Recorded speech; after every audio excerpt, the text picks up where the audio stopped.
सांगलीत 41 लाखाची गोवा बनावटीची दारू पकडली. कंटेनरसहित 71 लाखाचा मुद्देमाल हस्तगत. सांगलीच्या राज्य उत्पादन शुल्क विभागाची मोठी कारवाई.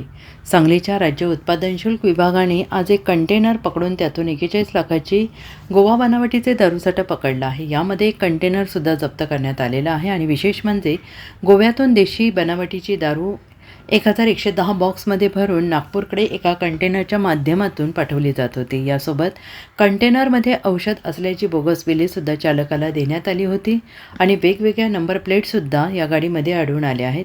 मिरज नजीक म्हैसाळ नाक्यावर राज्य उत्पादन शुल्क विभागाने कंटेनर अडवून तपासणी केली असता हा साठा हस्तगत करण्यात आला आहे.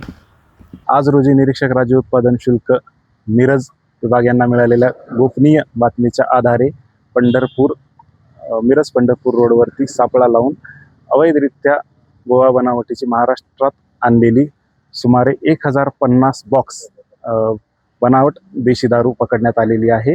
सदरील केसचा एकूण मुद्देमाल हा 71 लाखाचा मुद्देमाल आहे. सदर केसमध्ये बनावट देशी दारू ही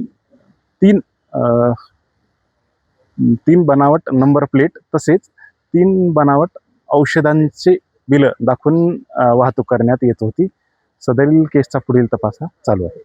सदरील केसचा वाहनाची किंमत ही 30 लाख आहे आणि एकूण मुद्देमाल हा 71,36,000 आहे. म्हणजे फक्त देशी दारूचा मुद्देमाल 41,36,000 आहे.